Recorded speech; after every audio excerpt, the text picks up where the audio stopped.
I lied. I'm bringing you another episode from me, the last one marked. My name is also Noah, for those of you who don't know.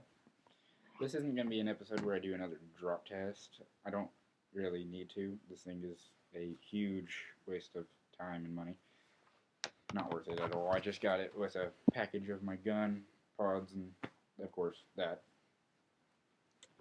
Now I'll get to the gun later, but right now I'm going to show you my pods, which are just a duo of this one company I can't even find anymore.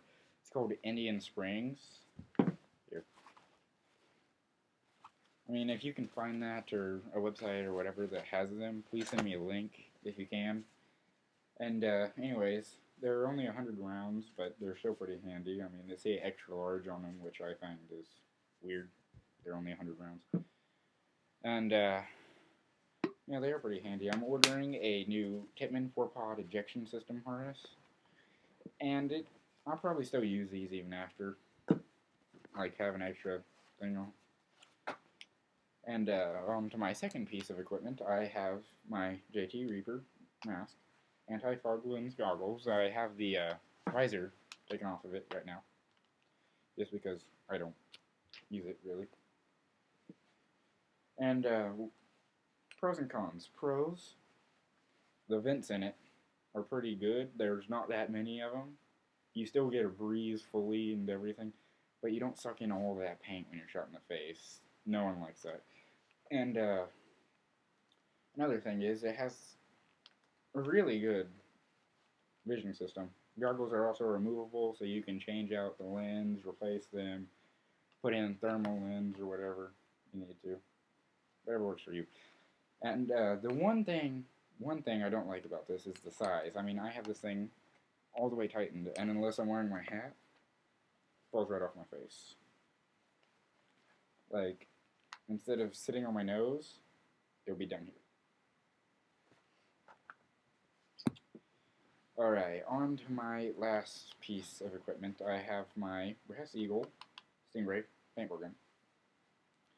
Now, I also got a 9-ounce tank with removable buttstock with a gun. I bought the entire set of pods, hopper, gun, and air tank for $50 from a friend. It was slightly used. He only used it like 1 or 2 times. Anyways, this is a really good gun. It's very accurate, has very good air thing, has a very good air use.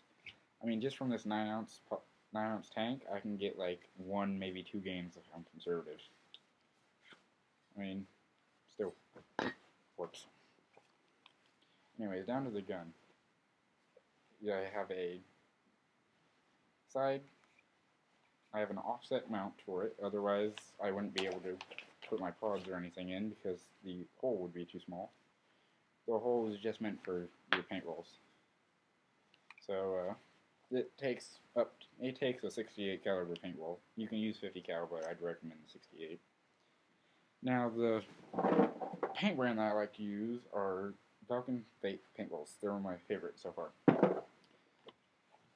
Most accurate, not very much of a seam on them. They're pretty cheap too.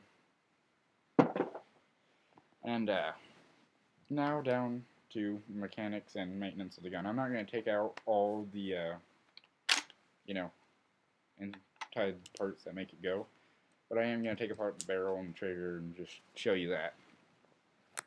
Alright, now you got these little pegs here and here. Those just push right out. The barrel ones do anyways. I've had them greased like twice since I've had this gun. Slide out really easily. You don't want to lose these, otherwise you're not going to be able to put in your barrel, because this slides right off there. This is just a barrel cover. Now there's 2 barrels in it. There's one shorter one that's almost all metal, and then there's this one. This isn't an inline thread barrel at all. It just slides right in there. It's pretty durable, all metal. It's got a little O-ring, so none of that extra paint seeps around and gets into the mechanics of the gun, doesn't rust it. And anyways, there's this one, which I find is way more accurate than the other one. The other one's like 2 inches shorter. Anyways, this is a really good gun. I mean, for being 15 years old when you're older than me, it works great. I mean, I've used a Titan 98 custom, and this works better. Now you got these two pins, one right here, and one back here. These hold the trigger on. If I push those out, they're actually kind of tricky. These ones are tougher to get out. This back one, you have to use your handy dandy pocket knife or screwdriver. Just poke it out gently. You don't want to ruin the plug. There we go. Now you'll also notice that there's two lengths of plugs. There's one long one and one small one for the back, and two long ones for the front. You want to keep these. It doesn't matter which one goes in, which one of the long ones goes in the back, but if you lose those, it's kind of hard to find those pieces. And anyways, here's the trigger. I got it on safety, so can't shoot. Now if I turn the safety off, there's this little rod part right in there. You should be able to see the red right there. Now when I slide this over, it shifts a little to a little gap where I can shoot. This is a little magnetic column, which you use to fire the inner mechanics of the gun. Now, I don't know of any upgrades for this gun. I haven't been able to find any that are made. Like, I can find ones that are custom, like people do themselves, but that's with a bunch of crap I don't have, like PVC pipe and other stuff. And, anyways, there's only really one complaint I have with the gun, and that's the bolt.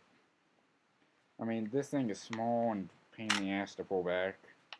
If you can, I'd get like something to where you can just rip it back. Handle or something.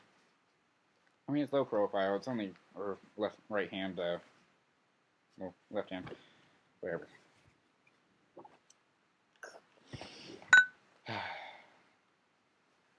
And that's about it. It's pretty durable. I mean, it's a plastic body, but this thing will last as long, if not longer, than one of your all-metal ones. And yeah, that's it for my equipment. I hope you enjoyed this and found any of it useful.